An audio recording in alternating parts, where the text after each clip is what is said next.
Hello YouTube, it is Kai, and I really had fun doing the last video where I was talking about the things that I'm working on and the things that I plan on doing with the YouTube channel.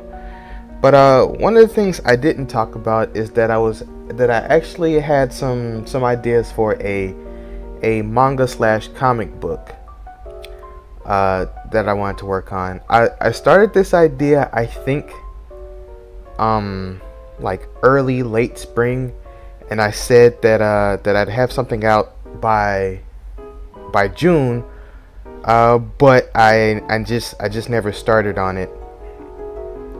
So I came up with the idea that maybe I should like record me creating that manga or comic book together with my subscribers. Yay!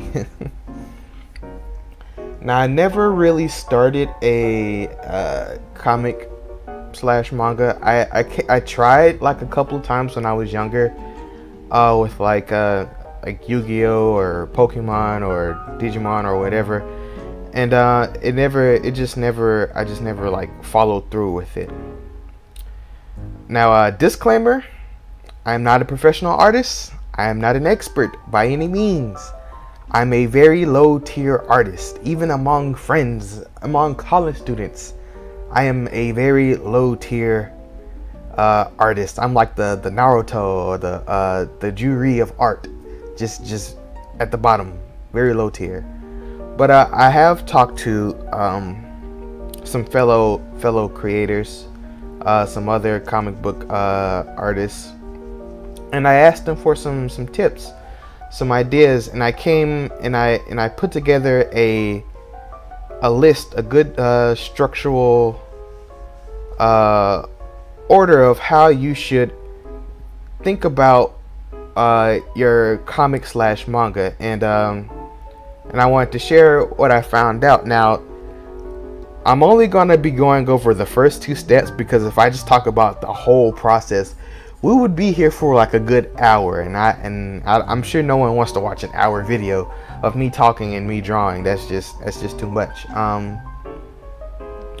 But the first thing you want to do when you have a story or idea you want to follow through with, is the basics of your world. What kind of story are you trying to tell with your comic book? I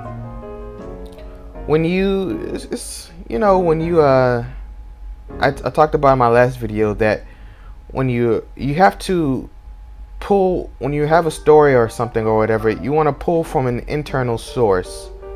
You don't want to be doing it just for the money or just because you think it's cool or it's going to make you famous. You want to do it because you think you want to do it because it's what you want to do. Whether you're trying to tell like a deep and interesting story, or whether you're just doing it because you like it. Maybe you just like telling jokes and like drawing action scenes out. But really think about the story you're trying to tell, because and let's just say that you are doing it, writing some kind of deep, complex story just for the money and just because you know people are going to read it. Eventually, you'll become burnt out on just doing simply that. Like you'll get burnt out on anything, but you'll burn out faster when you're doing something that doesn't pull you, that doesn't push you forward, that doesn't motivate you.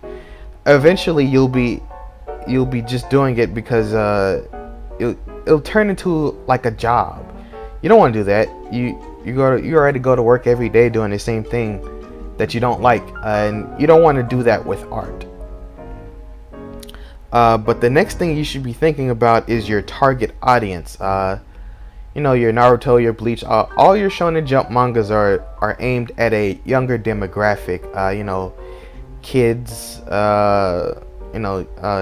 kids to, what is it, young teens or something like that, young adults. So you want to get a good idea of the kind of people you want reading your story. If your story is full of gore, violence, and sex and all of that, then of course your target audience, you want to pull in people from a young adult to adult demographic. So really keep that in mind, because even if you do, let's say, write a story that's aimed towards a younger audience, someone in their 30s could still look at that and be like, oh wow, this is really cool and really fun. So just really think about it. Do what you want to do, but at the same time, really consider that, because if you have like a big gory story that's full of sex and violence and all that, and you pull in that adult demographic, you're going to have to include more substance in your stories. Adults and young adults expect more complexity, more internal workings, like with more mature characters and deep arcing stories, really deep adult things when you have an adult like story. So really think about that stuff. And and this doesn't all have to happen in a day. You really want to sleep on your idea. Like, your idea, you might come up with your idea one day, and then the next day it's just like, oh, what was I thinking? That idea is kind of dumb. And that's okay, because even if you really want to like start a comic book and you can't come up with anything, these things just take time. So there's no rush. You're not on any weird deadlines or anything. This is for you. At least I hope so. At least in the beginning, it's just for you. You might like get signed to like a contract or agreement in which you have to push out weekly content or something like that. But in the beginning, just take your time and find your footing. Now, once you have a good foundation of the story, of the kind of story you want to create, go ahead and start on your main character, because after what the story is about, your main character is the second most important thing. This is a character that everyone's gonna be following along with as you write or draw. So you really, before you even put the pencil to the paper, you want to write out how what kind of character you're trying to create. Just the basic things. Gender, race, personality, maybe their age. Not everything has to be final. Some people draw their characters out, and things like what's the word? Their name and their age, they just come secondary. But you do want to have a good structure idea of what kind of the substance of your character. What kind of character is he or she? Is it is your character a con artist? Is your character a hot-tempered thug or something like that? You want to have those things before those things thought out before you put the pencil to the paper. And once you do, then you can start drawing. But one of the things that people make the mistake on is that they think too much about the aesthetics of their character. They like if you're drawing, let's just say a story about knights killing dragons. People think too hard on like armor and equipment, and oh, there's got to be a black knight because every story has to have a black knight in it. So there might as well be the main character. He has to have a big sword, walk around with a flag covered in blood, or they think about too much of the aesthetic things, and that's kind of like the first thing they just dive head first into. And you want to get a good structural foundation of your character's substance before you do that. If you're making a story about a knight killing dragons, how's the main character feel about dragons? Does he actually like dragons? Did he go through a traumatic experience with dragons? Is he doing it against his will? Maybe the armor is cursed and it possesses him. You want to think about those things first, and then let that help build your main character. Because if the armor is cursed, well, then you can put like some curse, like some magical runes in your armor, to signify that the armor is cursed. You know, maybe your main character doesn't use a sword or anything. He actually uses a lance, so you can the lance goes straight into their hearts and maybe suck out their magical power or something like that to keep the armor moving or something. You know, stuff like that.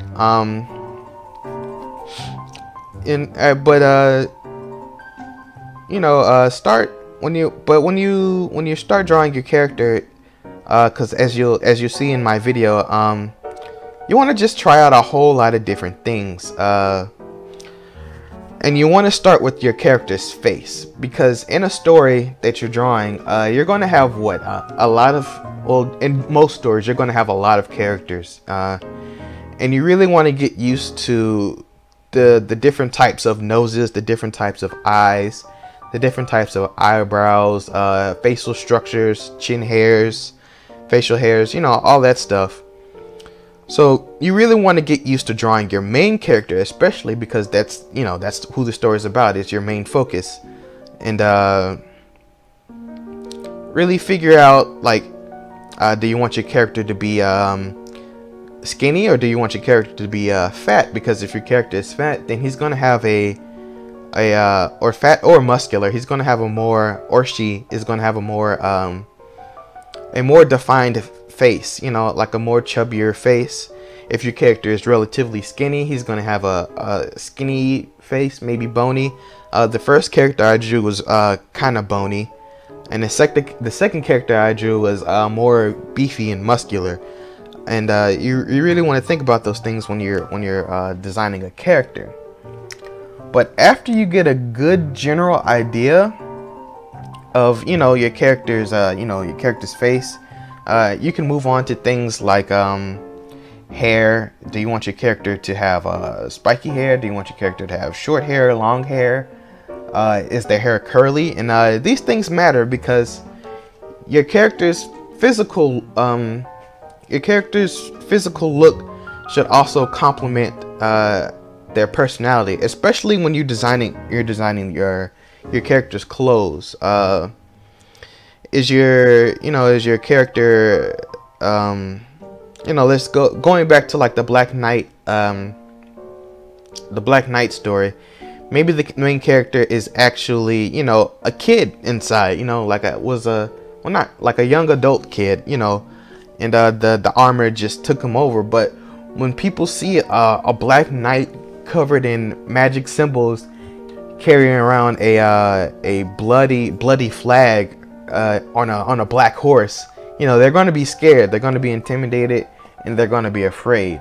But on the inside, he's actually like a calm, loving, warm person.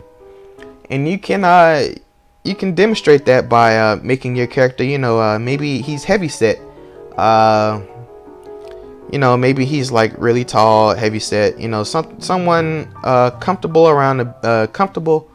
to be around. Maybe he was a chef, actually. He might have not even been a knight. He might have been a chef who was interested in being a knight, and he put on the armor, and the armor transforms his body to take that to give him a more appearance of a knight.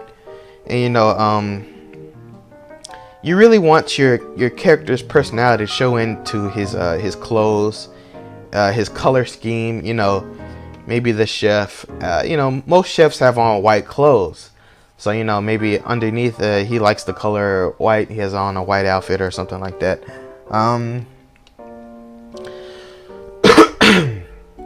Excuse me. Another thing is that you want your main character to be enjoyable to draw. This is something that I think a lot of people tend to forget. Like I said, going back to, you know, people try to make their character look cool and not make the character look like themselves. You know what I mean? But one of the most important things is that you want your character to be enjoyable to draw, because again, this is your main character, and it's going to be a character you're drawing all the time. If you're going to draw that Black Knight story, you're going to have to be drawing, maybe depending on how detailed your knight actually is, you're going to be constantly drawing that character in every scene, in every chapter, doing some kind of fancy twirls, fancy slashes and strikes and all those dynamic poses and all that. So I hope that you're having fun doing that, because you know, depending on how long the story is, it's going to be, you know, it's going to be something you know, you're drawing all the time, every chapter. So make sure that it is something that you like drawing. It is something that you're comfortable drawing with. And another thing is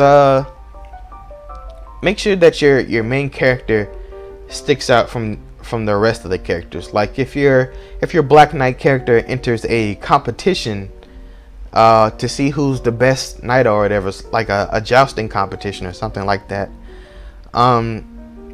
don't make the black armor similar to other armors. Of course, if it's black, it's automatically going to stick out, but make that a stigma. You know,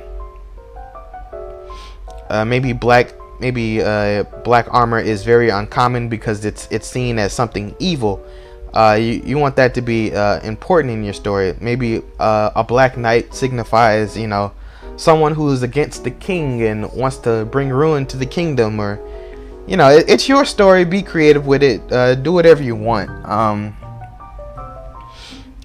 Because you don't want, if I put my Black Knight in a crowd of other Black Knights, let's say he joined some kind of rebellion or something, I still want his armor to be different from everyone else's armor. I want people, even if they're like climbing a mountain or something, you know, where you have to draw your character really small compared to the main focus of the page or the panel, I still want you to be able to be like, hey, that's our main character, that's the main Black Knight in right there climbing that mountain at the top or something like that.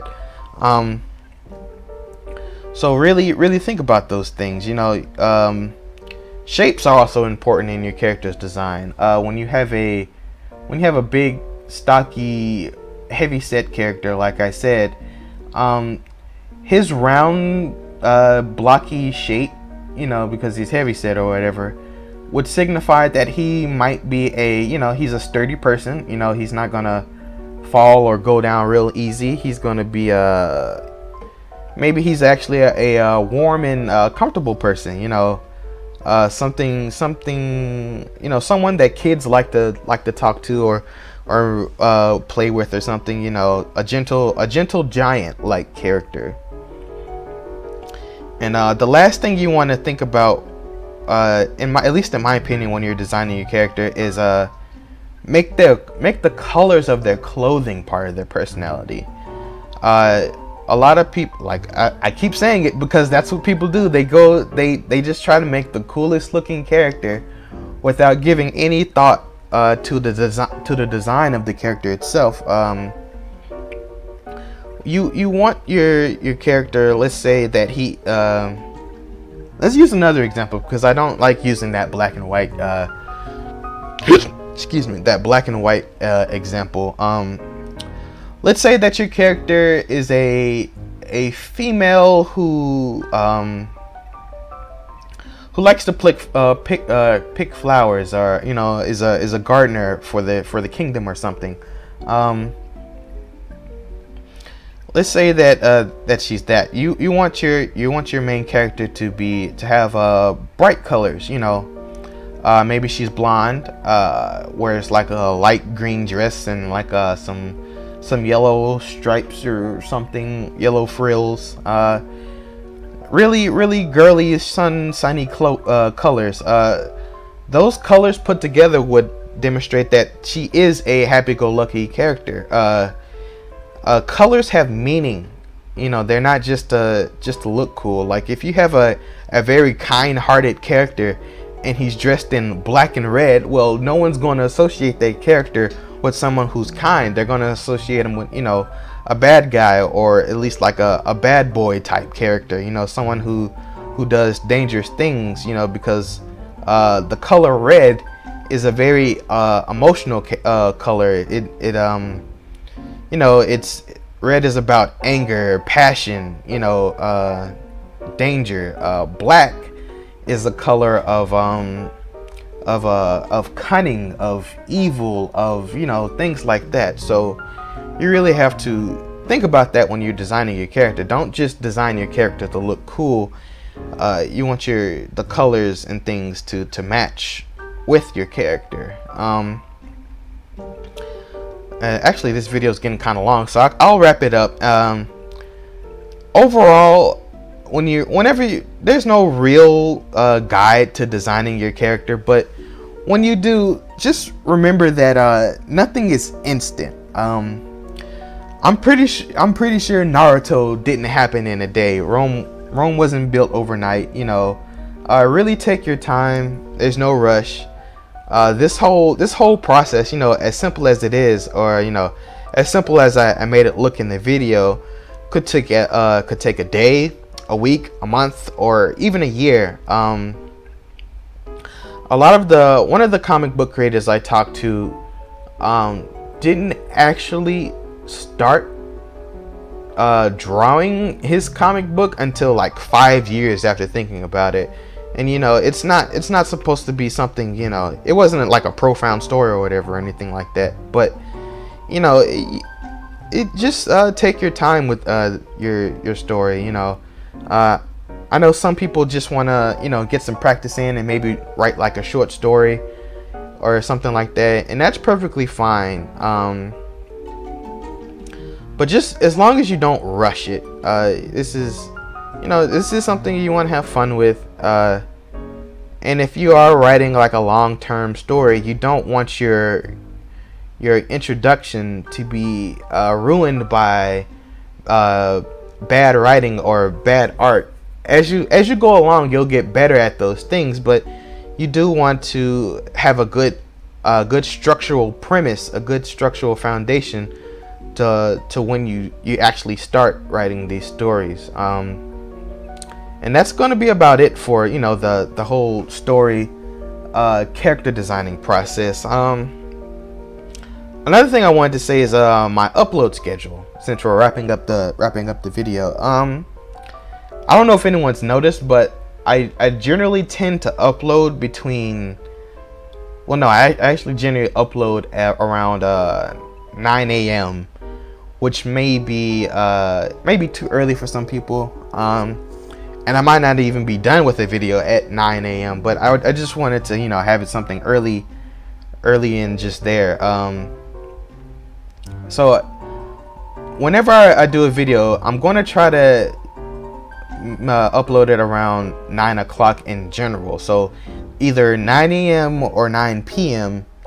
But if I wanted to have a video out in the middle of the day, like say if I uploaded a video at 9 and I wanted to double upload, I would upload another video at 12 p.m. Or if I missed that 12 p.m. mark, I'll go to 9 p.m. Or if I missed the 9 a.m. mark, I'll do a video at 9 p.m. And if it's a double upload, I'll go to 9 p.m. So you generally won't get more than 3 videos a day from me. That's pushing it. But those are just going to be my general upload times. So let me know if you actually enjoyed this video, or if you like the idea of me on screen talking about, you know, comic ideas, or, you know, designing characters or something like that. You know, this is something I wanna have fun with, because when I wanna practice what I preach. Like if I just came on here and I just talked about character design, I don't want to sound pretentious. I want you to have something you can actually see me working on while I talk about it and go through these steps, and you can go through these steps along with me. So, you know, let me know if you like this idea. Give me some feedback, some other suggestions. Maybe you want to see me actually write. Maybe you want to see my documents or something like that. How I organize ideas, or something along those lines. But until then, I'll see you guys next time.